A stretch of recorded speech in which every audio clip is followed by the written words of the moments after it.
हमारे मुल्क के चीफ मिनिस्टर ने कह दिया, क्या कहा उन्होंने कि अगर कोई फलस्तीन का नाम लेगा तो उसको बुक कर दो। सुनो मुख्यमंत्री, मैं फलस्तीन का झंडा तिरंगे के साथ लगा के आया, मैं फलस्तीन के लिए खड़ा हूं और खड़ा रहूंगा इंशाअल्लाह। फलस्तीन सिर्फ मुसलमानों का अरबों का मसला नहीं, फलस्तीन इंसानियत का मसला है। जो कुछ गाजा में हो रहा है, जो कुछ गाजा में हो रहा है, मेरे अजीज दोस्तों और बुजुर्गों, अपने सीनों पर हाथ रखकर सोचो।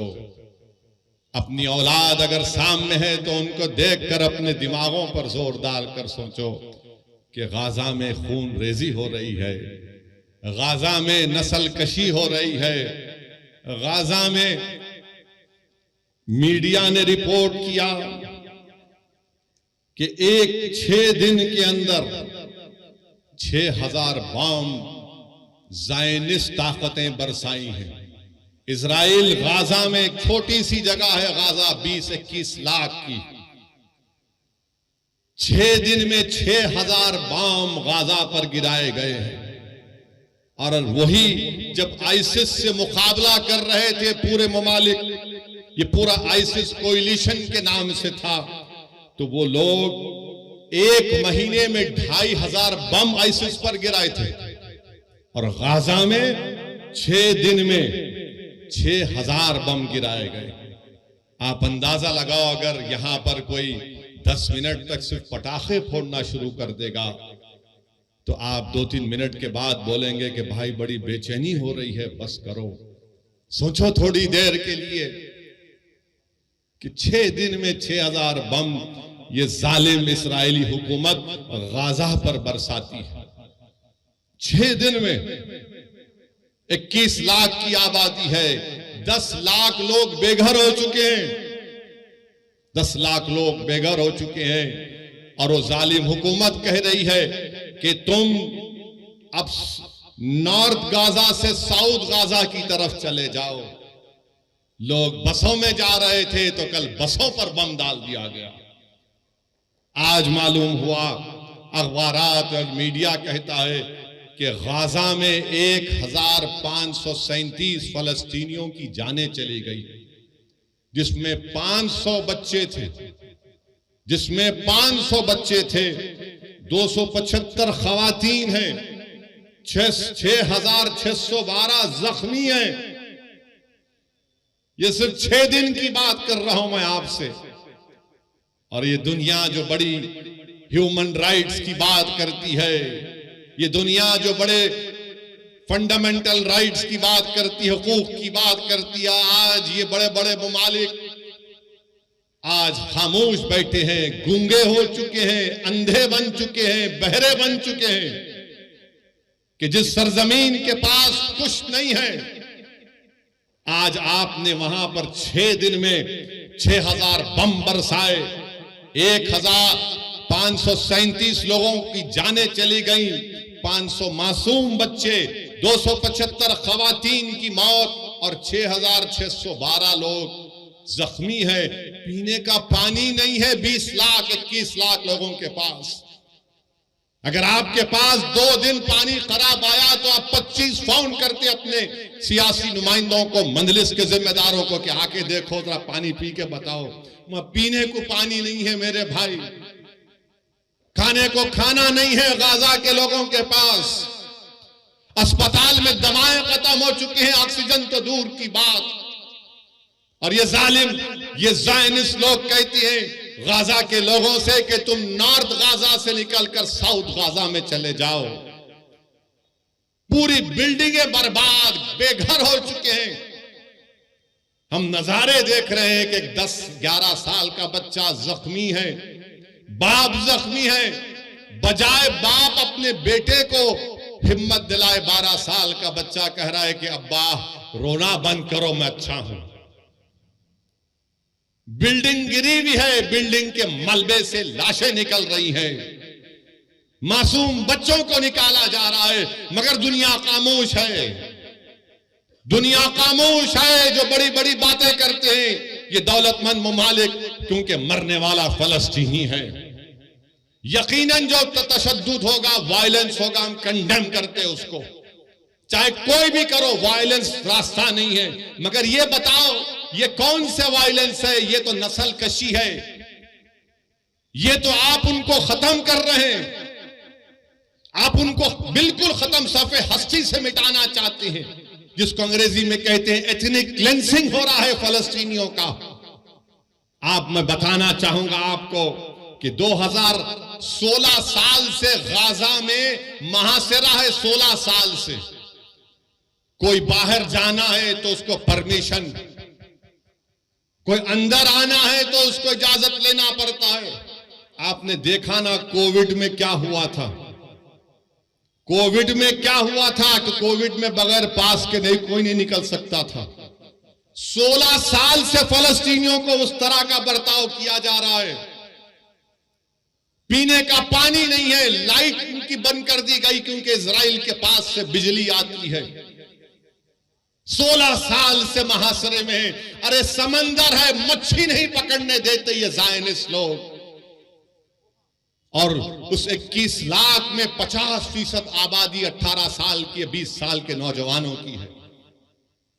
और आपको जानकर तकलीफ होगी कि 2008 से 6407 फलस्तीनियों को ज़ायनिस्ट लोग मार दिए, जिसमें से 18 साल के कम उम्र 1437 बच्चे थे। और अब इजराइल एक फास्फोरस चीज आती, उसका बम गिरा रहा है। यानी जब वो गिरता है तो बिल्डिंग को पिघला देता है, अगर जिस्म पर गिरता है तो चमड़ी से हड्डी को गला देता है।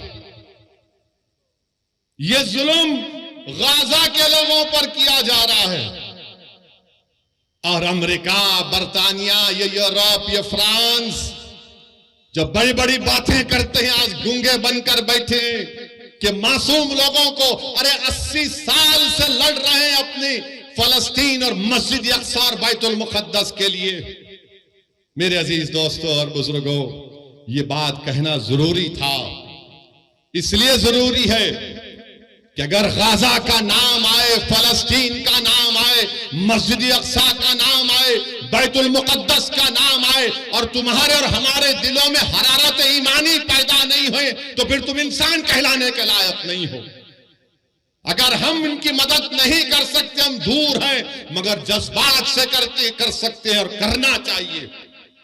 अगर जज्बात भी नहीं है तो मुस्लिम शरीफ की हदीस है कि आका ने फरमाया कि तुम मुनाफिक हो।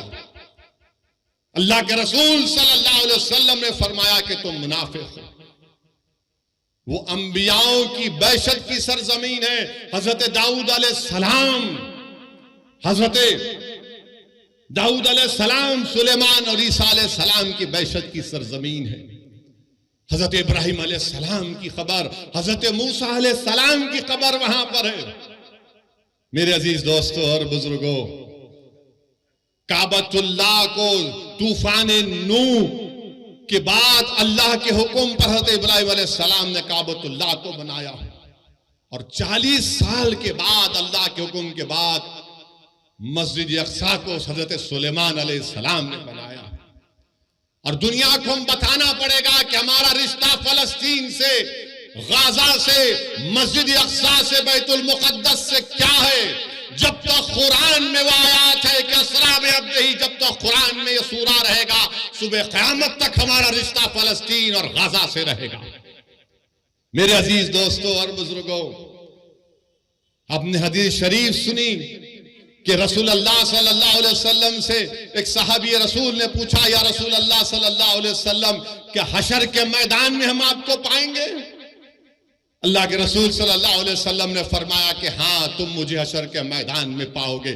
कहां होगा हशर का मैदान? इसी सरजमीन पर हशर का मैदान होगा, इसी फलस्तीन पर हशर का मैदान होगा। फिर आका से पूछा गया सल्लल्लाहु अलैहि वसल्लम से कि दूसरी जगह कहां पर हम आपको पाएंगे? रसूल अल्लाह सल्लल्लाहु अलैहि वसल्लम ने फरमाया कि मैं आबे कौसर पर रहूंगा, मेरी उम्मत प्यासी होगी, मैं मेरी उम्मत की प्यास को बुझाऊंगा। कहां होगा हौज़े कौसर? इसी फलस्तीन से लेकर मदीने तक अहादीस में आया। उलमा इकराम बैठे हैं, पूछ लो आप। मेरे अजीज दोस्तों और बुजुर्गों, इसीलिए हमको अपने सीनों में गाजा के अवाम की तकलीफ को महसूस करनी चाहिए। वो जो 500 बच्चे मरे, तकलीफ को महसूस करो। वो तुम्हारी औलाद तो नहीं है, मगर सोचो अगर तुम्हारी औलाद मर जाती। सोचो थोड़ी देर के लिए वो कोविड में जब हम लाशों को उठा उठा कर डर डर कर लेकर जा रहे थे, सोचो थोड़ी देर के लिए, 1 साल 2 साल नहीं, 70 साल से ये मुजाहिद, ये गय्यूर कौम अगर पूरी दुनिया में हक की सरबुलंदी के लिए और बातिल की शिकस्त के लिए अगर किसी सरजमीन पर मुबारक रूहों का खून गिरा है तो मसले फलस्तीन पे गिरा। मस्जिद अक्सा बैतुल मुकद्दस के लिए खून बहाया जा रहा है। मैं सलाम करता हूं उन माओं को जिन्होंने इन बहादुर बच्चों को पैदा किया, जो ज़ायनिस्ट लोगों की गोलियों का निशान बन रहे हैं, जो बमों से उनकी मौत हो रही है। मगर दुनिया ये जान ले कि जब तक हम जिंदा है दुनिया जिंदा है, जब हम नहीं तो दुनिया भी नहीं। याद रखो, मौत से डरने वाले हम नहीं, हम अपना मुकद्दर लिखा कर लाए हैं कि अल्लाह मेरी जिंदगी में लिख चुका है, तुम्हारी जिंदगी में लिख चुका है। मगर सवाल यह है कि तुम अपनी जिंदगी गुलामों की तरह गुजारोगे या फिर तुम बहादुरों की तरह अपनी जिंदगी को गुजारोगे। लोग मुझसे पूछते हैं फोन करके कि असदुद्दीन अवैसी ये कैसा हो रहा है, ये क्या हो रहा है। लोग तकलीफ महसूस करते हैं और लोग पूछते हैं कि कहां है सलाहुद्दीन अय्यूबी, कहां है वो सलाहुद्दीन अय्यूबी। अरे तुम अपनी औलाद की क्या तरबियत कर रहे हो? कहां से सलाहुद्दीन पैदा होगा जब बाप अपनी औलाद के सामने अपनी मां की बेइज्जती करेगा? कहां से सलाहुद्दीन आएगा जब तुम बेटे के सामने, औलाद के सामने अपनी बीवी से गलत बर्ताव करते हो? कहां से सलाहुद्दीन आएगा जब नौजवान गुनाह करते हैं, जिना करते हैं? कहां से सलाहुद्दीन आएगा जब तुम जिना करते हो? कहां से सलाहुद्दीन आएगा जब तुम अपने ही हाथ से अपने भाई का कत्ल करते हो? कहां से सलाहुद्दीन पैदा होगा जब हमारी बेटियां गुनाह करती हैं? सलाहुद्दीन कैसे पैदा होगा जब तुम नेक बनोगे, जब तुम गुनाहों से दूर रहोगे, तुम रसूलुल्लाह सल्लल्लाहु अलैहि वसल्लम से बेपनाह मोहब्बत करोगे तमाम चीज और दुनिया से बढ़कर। सलाहुद्दीन अय्यूबी जिंदगी में जब तक बैतुल मुकद्दस मस्जिद अक्सा पर कामयाबी हासिल नहीं किया, उसकी पेशानी पर बल रहता था। बास जगह मैंने पढ़ा कि सलाहुद्दीन अय्यूबी जब तक फलस्तीन पर कामयाबी हासिल नहीं किया वो मुस्कुराता नहीं था। लोग उससे बोलते थे, सलाहुद्दीन तुम मुस्कुराते क्यों नहीं हो, तुम्हारी पेशानी पर बल क्यों नहीं आता? तो सलाहुद्दीन कहता था कि क़िबले अव्वल हमारा रहा है। 17 साल रसूलुल्लाह सल्लल्लाहु अलैहि वसल्लम ने क़िबला बनाया, वो जगह जहां पर आका दो आलम सल्लल्लाहु अलैहि वसल्लम जमीन से आसमानों पर अल्लाह का जाकर दीदार करे, उस जगह पर जब तक हम कामयाबी हासिल नहीं करते, सलाहुद्दीन कैसे मुस्कुराएगा? सलाहुद्दीन के पेशानी से बल कैसे जाएगा जब क़िबले अव्वल मेरे साथ नहीं? मेरे अजीज दोस्तों, बुजुर्गों, नौजवानों, तुम आज आराम से हैदराबाद में बैठे हो, तुम्हारे घरों पर बम नहीं गिर रहे हैं, तुम्हारे भाइयों का कत्ल नहीं हो रहा है, तुम बेघर नहीं हुए हो अल्हम्दुलिल्लाह। मगर गाजा के गरीब लोग 21 लाख की आबादी में 10 लाख बेघर हो चुके हैं। और ये जालिम इजरायली हुकूमत चाहती है कि इन तमाम गाजा के लोगों को खाली करा दिया जाए और उसको सिक्योरिटी जोन बनाकर इनको सीनाई के सहरा में ले जाकर छोड़ दिया जाए। कोई दुनिया खामोश है, सन्नाटा है। अरे जिसने मारे उनको देखो, मगर इन गाजा के गरीबों ने तुम्हारा क्या बिगाड़ा था? मीडिया में एक तरफा रिपोर्टिंग कि ऐसा हुआ, वैसा हुआ, फुला हुआ। अरे कभी तुमने देखा 70 साल से इजराइल ऑक्यूपायर है, इजराइल ऑक्यूपायर है। फलस्तीन ऑक्यूपाइड टेरिटरी है। ऑक्यूपेशन तुमको नहीं दिखता, जुल्म तुमको नहीं दिखता। बताओ, जिसके पास कमजोर है, जालिम जुल्म कर रहा है तो जालिम का साथ दिया जा रहा है, और जिसको बेघर कर दिया गया। आपको मालूम कब मसला पैदा हुआ? 1918 में। समझाने के लिए कह रहा हूं नौजवानों, जब तुम बड़े हो गए, ये मुस्तकबिल तुम्हारा है नौजवानों।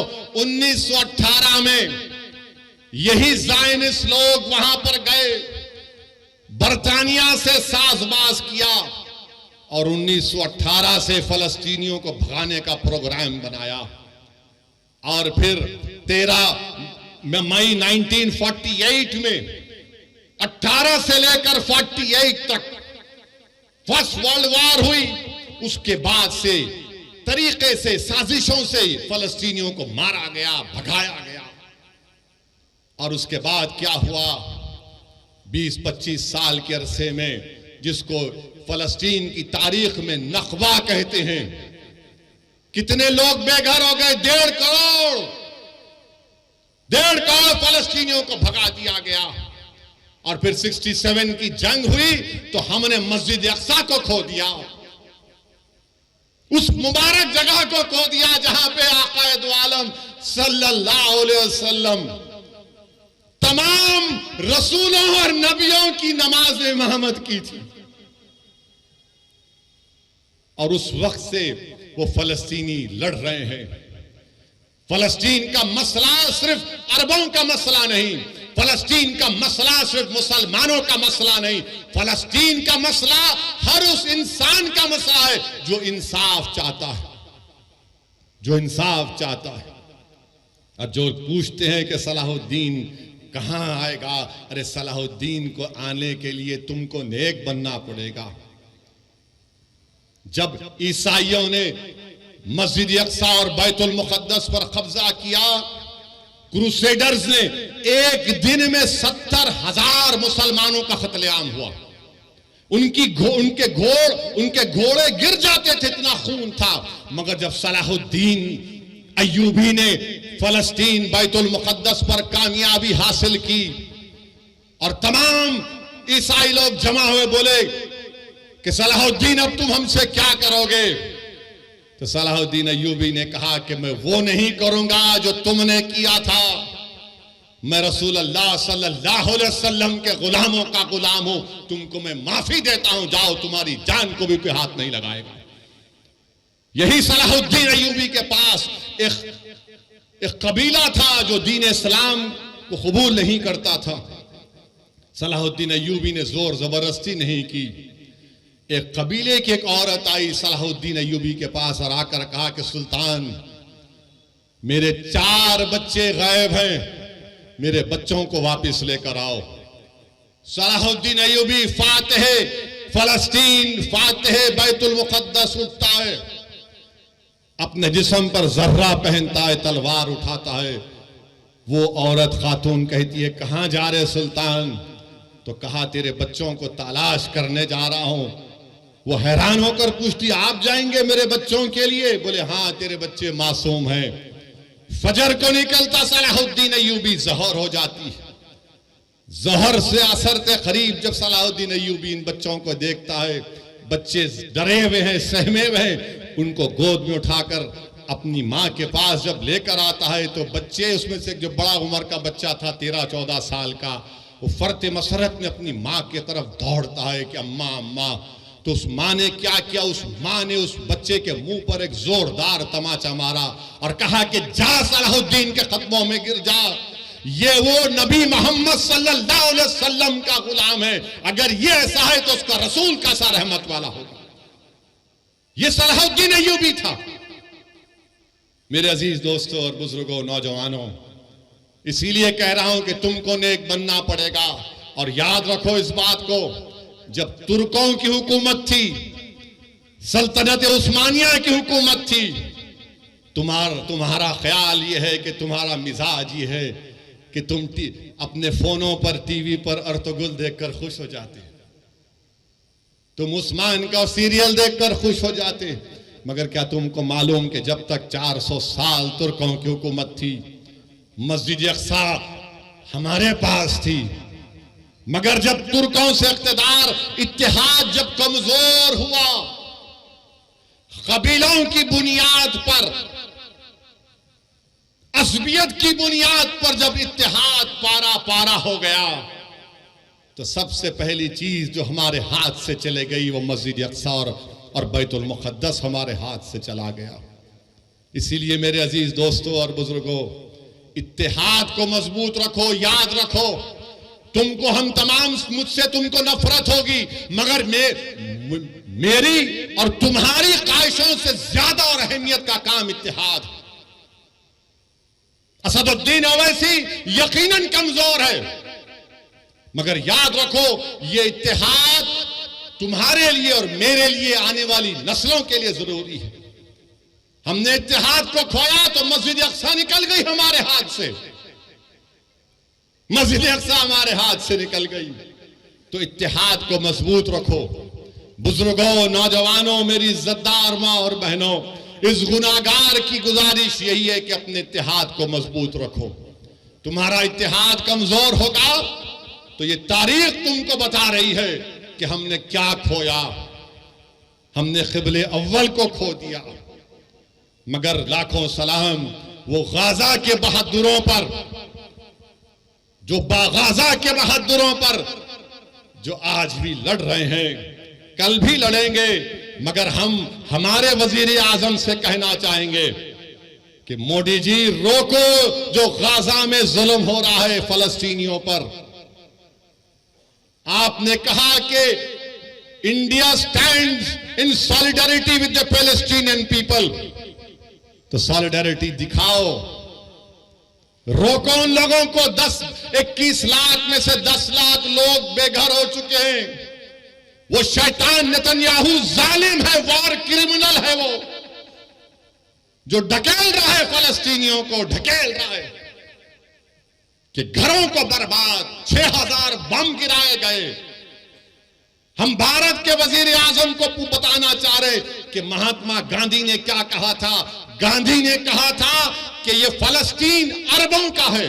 जिस तरह अंग्रेजों के लिए बर्तानिया है, फ्रेंच के लिए फ्रांस है, ये अरबों की जमीन है, ये अरबों की जमीन है, गांधी ने कहा था। मगर अफसोस की बात यह है कि आज हमारी हुकूमत खामोश बैठी हुई है। क्यों खामोश बैठी हुई है?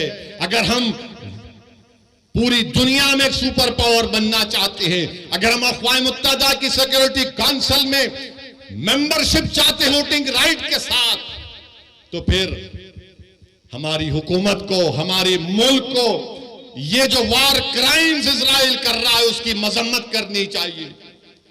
जो फलस्तीनियों को गाजा से निकाला जा रहा है उनकी मदद करनी चाहिए, रोकना चाहिए। अरे उनको पानी दो, दवा दो, लाइट दो। ये कौन सा जुल्म है कि तुम उनको मार रहे हो? बेहतरीन से बेहतरीन हथियार अमेरिका दे रहा है, अरे आप इन पर हथियार बरसा रहे। मेरे अजीज दोस्तों और बुजुर्गों, अभी हमारे मुल्क के चीफ मिनिस्टर ने कह दिया, क्या कहा उन्होंने कि अगर कोई फलस्तीन का नाम लेगा तो उसको बुक कर दो। सुनो मुख्यमंत्री, मैं फलस्तीन का झंडा तिरंगे के साथ लगा के आया, मैं फलस्तीन के लिए खड़ा हूं और खड़ा रहूंगा इंशाअल्लाह ताला। फलस्तीन सिर्फ मुसलमानों का, अरबों का मसला नहीं, फलस्तीन इंसानियत का मसला है। और हम उस बाबा मुख्यमंत्री से कहना चाहेंगे, अगर आपको केस बुक करना है तो वजारत खारजा MEA पर केस बुक करना पड़ेगा। अगर कहीं यूपी में मोदी जी आ गए तो उन पर भी केस बुक करना पड़ेगा आपको।